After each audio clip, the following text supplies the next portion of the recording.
My gosh, peep the office drip. Yo, we got the lady. We got the lady on the whip.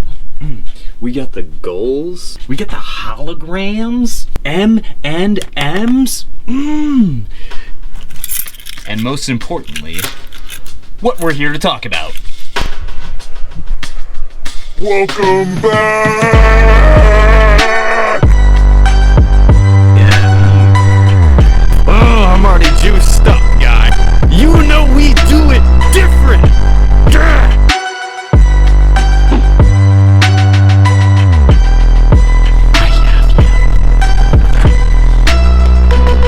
Oh, what another beautiful day in Vermont. It's raining and it's nasty out, and I love it because look how dirty it is again. Would you just look at it? Guys, welcome back. Welcome to today's video. If you saw yesterday's video, I'm glad you came back because we got something to talk about, and I did my research, so let's talk about it. I'm already juiced up, guy. I did my research, and that's what today's video is about. I looked up what everybody says about like the top 5 reasons I hate my GTI. God, but none of them. Hold on. Bro, I forgot my mathematical list. Right here I hold the magic. And this is good quality information that you want to know, and that's why you're here. So, I did my research. That's what I was saying. I just remembered. Whew. I looked up all the videos, why people hate it, whatever. I get it, it's cool. It's a lot of goofy stuff, and it's all easily fixable, modifiable, adjustable, common sense, whatever you want to call it. It is what it is. If there's water on the lens, I'm really sorry. It really is raining. If there's water in the lens at any point of the video, I'm very sorry. But that's not the point. We're not worried about water because we're out here in the wilderness talking about the Mk7 GTI. Anyway, I noticed all of those videos had a ton of dislikes, if not equal dislikes as they did likes, and people who liked it were just people that were already subscribed to the channel, and they were just kind of there for that person's video of the week, which I get. So we're gonna do this a little bit differently because on this channel, bros, you know we do it different. Always coming in hot with that energy. I hope you guys are having a great day today, and today we are going to be talking about 5 reasons why maybe the Mk7 GTI isn't the best option for you when you go to purchase. Because I assume if you've clicked on this video, that means that you were A, bored and watching GTI content, which is sick, and thank you for watching today's video. But with that, I assume that you are probably looking at this because you're considering buying a GTI, you're considering buying a Mk7, and maybe that's why you're thinking, because you're doing your research, which is exactly what you should be doing, and is why it's so easily arguable all the things that you shouldn't like about this car. So let's get into it. I brought the answers, boys. I brought the power. I love when people I love when people drive by. Yo, let's get this person. Do we get him in frame? People hate when they drive by and I'm like screaming in the driveway, but I don't care because I'm bringing you guys the hype. And number 1, maybe you live in the area where I do, and maybe you don't want to make the mistake that I did, and it's the only thing that I wish I did hold off a little bit for. Man, it really do be raining. We'll be okay. It's GoPro, it's waterproof, it's fine. If there's water on the screen, you get it, it's cool. Maybe you did what I did. Maybe you live somewhere where it snows a lot. Maybe you have 4 to 5 months of winter, just like I do. And the one thing that you have to know about this is it is front wheel drive. Now, if you get the performance pack, which you know it's a performance pack, if it has the red outline, of course I debadged my car so I can't actually point it out to you, but if it has the red outline around the lettering and a larger set of brakes with the GTI logo on the brakes, that's how you know you have the performance package, which is limited slip differential as well as a larger set of brakes, and I think there's one other thing that I don't know about, but whatever, that's not the point. Understand that maybe you should look into a Mark 6 Golf R, which would probably drop down to the same price as a lower mileage GTI, with the Mark 7. So just do your research a little bit. Understand that if you live somewhere where I do, the one thing I did wish I did is save a little bit more and wait just a tiny bit longer and look for the Golf R, which is what I should have done. But nonetheless, I absolutely love this car. The only thing that's wrong with it is you can't get people off the line. I mean, I spin first, second, a little bit of third. It is what it is. Just understand it. If you're buying it, you already know that. Number 2, we're talking about understand when you buy this, you shouldn't buy it with the intent of making a ton of power. This car is simply designed for a couple of things, and I think it does it perfectly. I think everybody has to start somewhere. This is the first car that your dad bought you, but in the version of a new car with a little bit more power. So maybe you already had your first car, maybe your second car. You're looking, okay, I'm ready to make some payments on a car and I want to invest a little bit and I want to get myself a nice car that makes decent power, respectable, looks good. Boom, this is your car right here for you. We're out here news chasing. I'm newscasting for you guys in the rain right now. That's what's up. Maybe I can stand in here. Save myself from the rain. I think we're good right here. I'll just stay right here. Yeah, we're good. This car is designed to entry level for newer drivers or older drivers, no matter your age, for you to understand how a turbo car works, how forced induction works on a car. And this is a prime example of why it's perfect. This car is perfect as an example of a low power forced induction car. Once I do the IS38 turbo swap in this, I should be making close to 400 wheel, like safely, relatively, with the tune, and it should be okay. But just understand, you're not going to make a whole lot more than that and feel like it's in control. That's not what the chassis is designed for. When you're in a Civic that makes 800 wheel, it doesn't feel like it should be making 800 wheel. When you're in a McLaren that makes 1,000 wheel, it doesn't feel weird. It feels like it should be there. It feels like, because that's what the chassis was designed for. So long story short, let's not get off track. Number 2, don't buy it with the intentions of making a ton of power. Buy it with the idea of learning how to force induction works and putting some bolt-ons on it and understanding it's going to be your first low power car. Maybe it's your last car and you keep buying the same thing, or maybe you buy it and you know exactly what you're doing because you the man, you the woman, and you're gonna rebuild the whole motor. Then get it, bro. I want to see it. The magic sauce. So I'm gonna stay in this spot because the camera isn't getting wet anymore, so I hope that doesn't bother you. Don't forget, guys, if you like these videos and you are new here, don't forget to subscribe. I try to post weekly, if not at least close to 2 times a week. But if you like what you see so far, consider subscribing, leave a like on the video, let me know what you think in the comments. But back to number 3. Number 3, I'm not sure if it's a good or a bad thing. As somebody who swaps wheels a lot or is gonna modify the wheels immediately, kind of a good thing because it saves you a little bit of money. So Mk7 GTI does not have TPS sensors. However you look at that, could be a good or a bad thing. So if you're somebody who just drives 20 to 30,000 miles and doesn't check anything on your car and doesn't check your tires and stuff like that, might not be the best thing for you. Like when it tells you a tire's low on this, it usually means because it's like you got like 6 to 8 pounds of pressure in it. It's pretty low. Like, yikes. What if bro, I hope this doesn't bother you guys. My mind thinks so much faster than I can talk, and I'm trying to keep up because I'm trying to give you good information. Anyway, it's not really a bad thing. If you're going aftermarket, if you're buying this car because you want to modify it, then you're saving yourself a little bit of money. You can just slap wheels on. You don't got to worry about TPS sensors. You don't got to worry about breaking them. You don't got to worry about replacing them. It's super easy to reset the tire pressure gauge. So let's say you go a wider wheel, lower pro tire, so the sensor's reading you're a little bit higher or lower to the ground.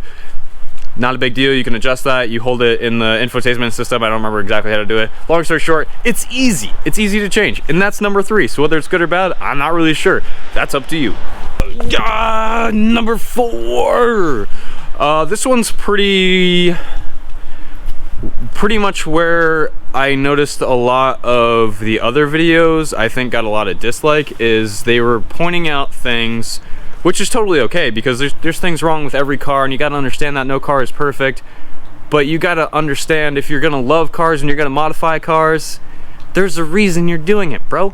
You're either modifying it because you don't like it and you want it to be perfect, and that's how easy it is to change something, or you're modifying it because you want to make more power, because you want to change it. You're making it your own. That's the whole point of modifications. That's why we are blessed on this earth with modifications. I'm veering way off track. So number 3 or 4, am I on 4? What am I saying? I think I'm on 4. Yeah, I'm on 4. All right, rebate. Take 2. Action. Number 4, don't expect luxury. That's why you went with a Volkswagen. I mean, that's why you should have, refer back to the beginning, you should have done your research. If there's things that you should know about this car, it's what I said in the first, is that it's designed for one purpose. It's supposed to be affordable. It's supposed to feel like a new car and give you all the modern amenities, but still make good power. You can bolt on an IS38, an intake, a tune, a downpipe, and you can make 400 wheel with this car. Like, it's just that simple, because they put the money where it counts. They weren't worried about things like this. Like, why doesn't my trunk open when I hold the button? Why don't I have an auto start? Bro, think about the chain of command, my guy. You bought a Volkswagen expecting things from an Audi. You bought an Audi expecting things from Lamborghini. You bought a Lamborghini expecting things from Bugatti. If those are the things that you're looking for, then do your research and look online, because we are blessed with YouTube. All you gotta do, look it up, just look around, and if it go to the videos where people make things that they hate about their GTI, look it up a little bit, look around, because if it has the things you don't like, if you do your research and you're all good, then maybe you're looking at like an Audi A4 with a 2.0, because you got the same engine platform, no biggie, but you might get those different amenities on the inside, because I feel like Audi does the same thing engine-wise for the A4s and some of the A6s, but they focus on the interior a little bit and clean up the interior and a little bit more on the luxury side. So if that's what you're looking for, then just look around, bro. Just don't expect that you're gonna buy a Volkswagen with all the perfect modern amenities, and you know.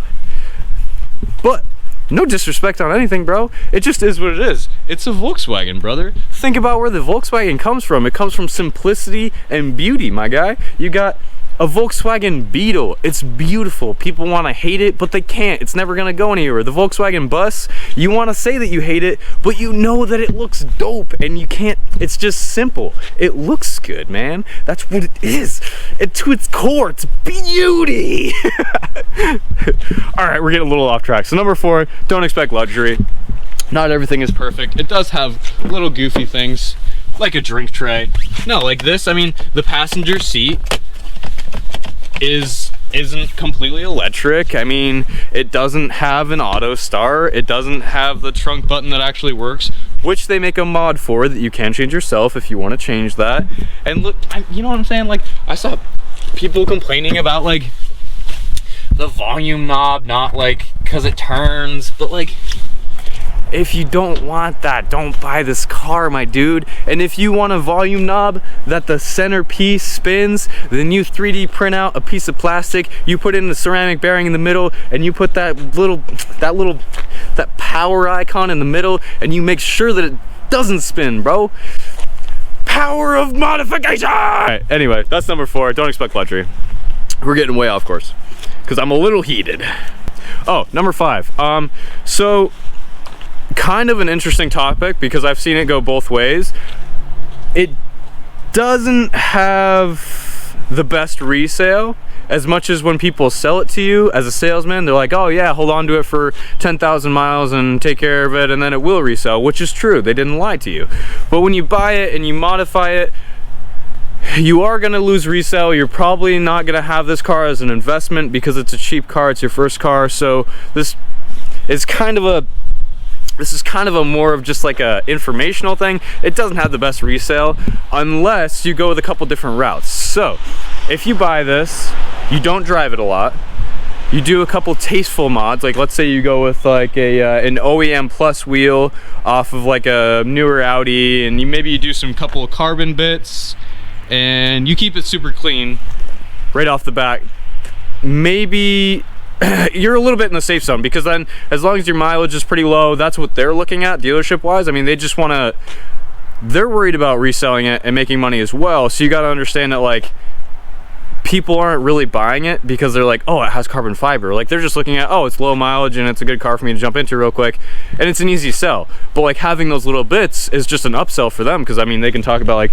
oh, so this is just a regular Mk7 GTI that only has 37,000 miles on it. It also comes with a couple sport features where it has some carbon and it has a little, you know.